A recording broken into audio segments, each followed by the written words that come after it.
Hi guys, welcome back to another video. This is going to be part 4 of the garden makeover. I haven't got as much as I was hoping to get done for this video, but I've decided to upload the footage that I've got so far and show you guys how it's coming along, so enjoy the video. Right, for those people that haven't seen the previous videos on this garden makeover, I would recommend going back, watching the first few videos, and you'll know exactly what my plans are and what I'm trying to build. For those of you that have already watched the other videos, you'll remember that I'd completed the outside part of the lean-to and just needed to put in the internal rafters and the noggins to finish the framework off. So here I'm actually using a short offcut piece of 6x2 with a 10 degrees angle cut on the end of it, and I'm using that to make sure I get my joist hangers in exactly the right location and at exactly the height I need them to be. It's just easier to use a piece of the actual timber rather than guesstimating. So to attach the joist hangers, I'm using short galvanized twist nails, which is designed for this exact use.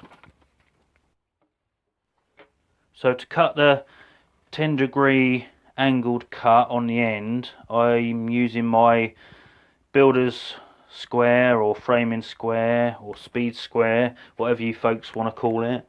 I'm using that to mark the 10-degree angle, and then I can cut that with the circular saw.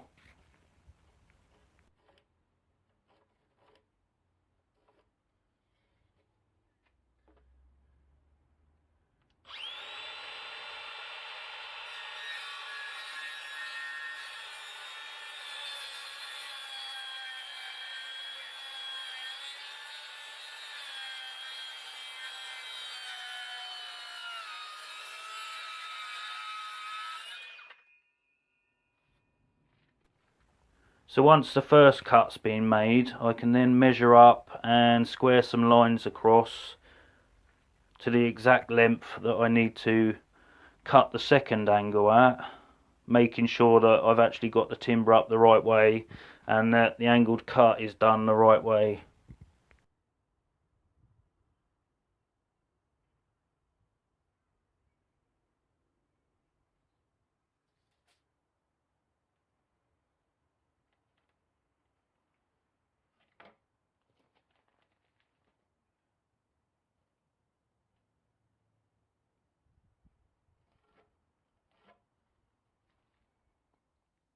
I apologise about the poor lighting in this shot, but here's me lifting up the first rafter in place. And the way I'm going about it, obviously I'm sitting it in the joist hanger at the house side, and on the front of the frame I'm actually driving 3 screws through the front part, and I'm using a small offcut of the timber clamped to the front beam just to provide some extra surface area for me to kind of lift the front of the rafter up and sit it on there. It kind of gives you an extra hand and makes it a little bit easier when you're doing a job like this on your own.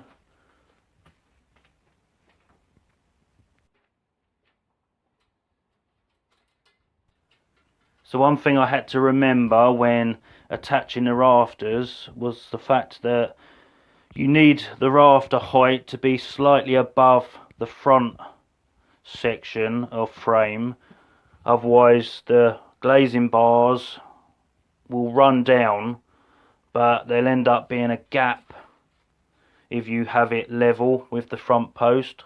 So by raising it up, I'd say about 1/2 centimetre, it allows the glazing bar to sit tight all the way down the rafter and across the front beam, and then there shouldn't be any gaps. You'll understand in the next video when I actually start doing the roof what I mean. but it's the same with any kind of angled roof.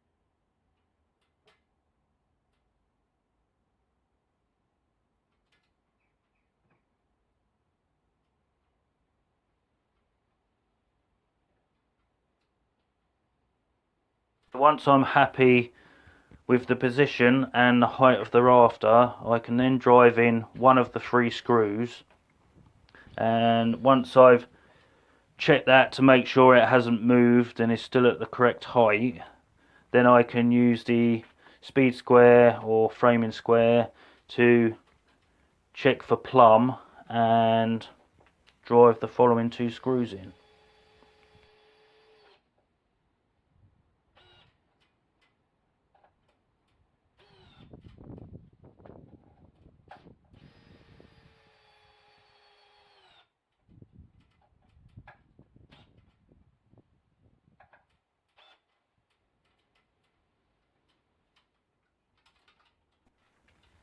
So I'm using every available hole on the joist hangers and using the galvanized twist nails to attach the rafters to the rim joist.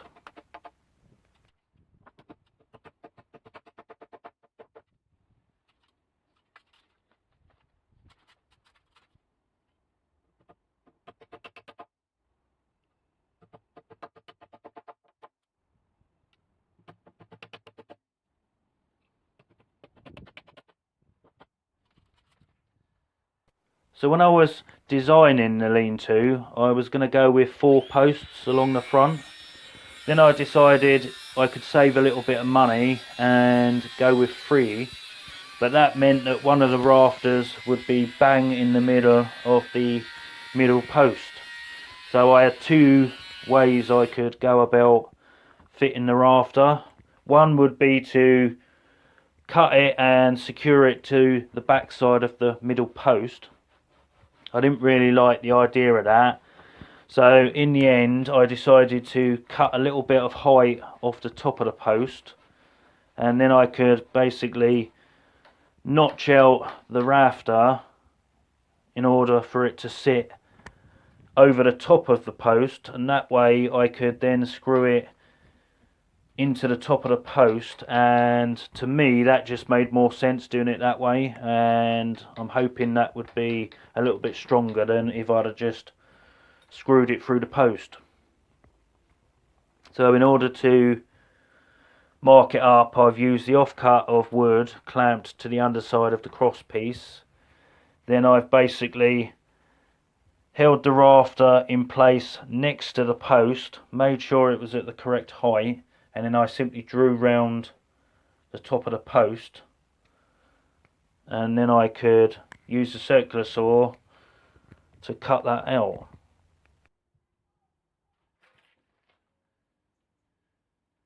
I was careful not to cut past the line in either direction when cutting the notch out of the rafter. Anyone that's used a circular saw will know that it doesn't cut as far on the underside of the cut as it does at the top, so I simply cut up to the line with the circular saw and then finished it off with a handsaw.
So with the notch cut out, it was just simply a case of putting the rafter in position, centering it on the post where the mark was, making sure it was at the right height, and then it could be screwed from the top, and I also toenailed it from the bottom.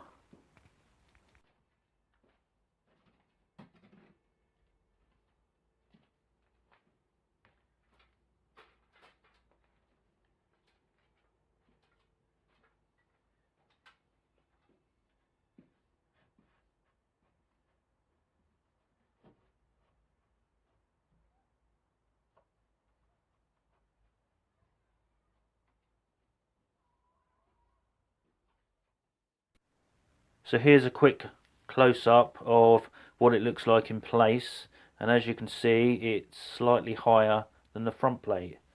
And once that was done, it was just a simple case of making the angled cuts on all the remaining rafters and fitting them all in place.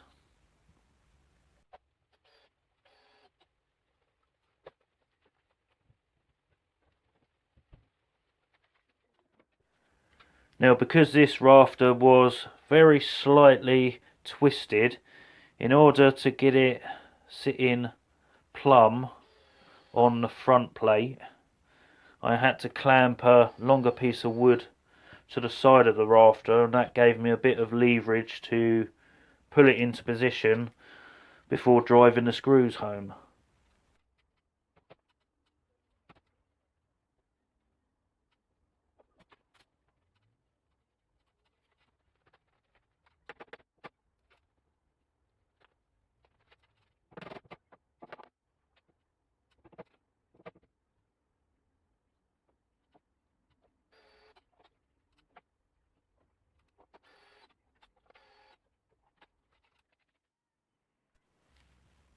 So this is how it looks so far, and there's two rafters left to cut and fit, and if I'm honest, I'm really happy with the way it's coming along.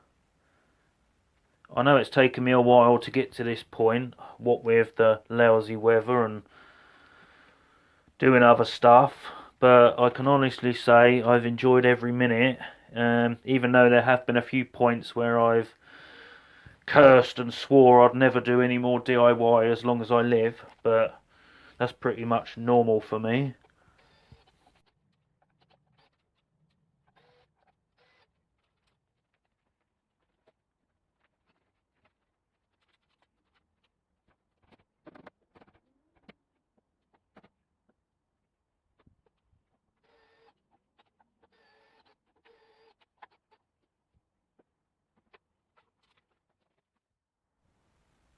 Right, so that's all the rafters in place, and it's looking good so far.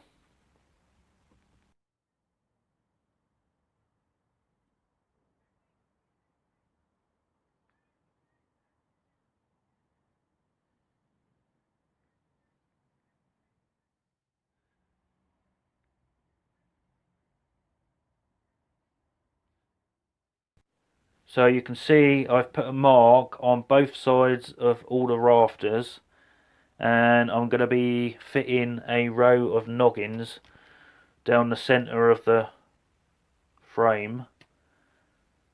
Now there's two ways you can do it. You can either line them all up in a straight line and toenail the noggins to the rafters, but as you can see I've gone for the other option, which is to stagger the noggins. So I'm putting them either side of the centre line so they run perfectly down the middle.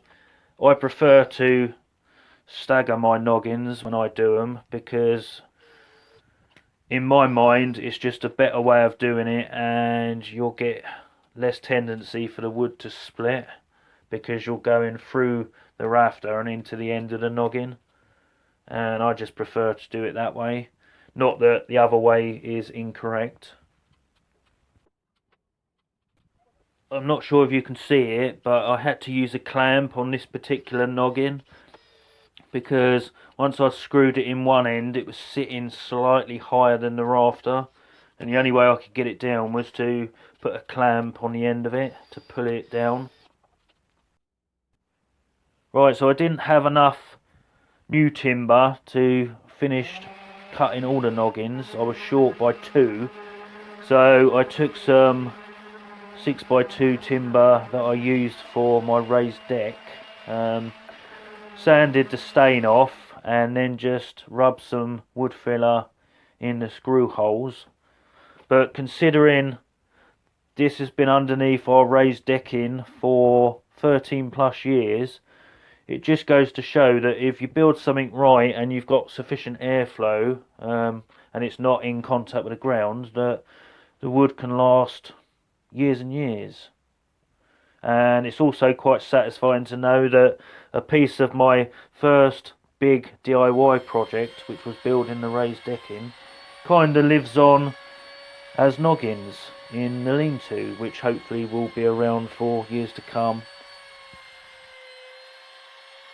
So the last thing I'm doing here is using my trim router just to soften up the edges on the 3 posts, just so when the grandchildren are around, if they run into it, they're not gonna kind of hurt themselves on it. And I think it just gives it a cleaner look than just a square edge. And that is all I've managed to do so far, because it's rained every single day since, and I need it to be dry to do the roof.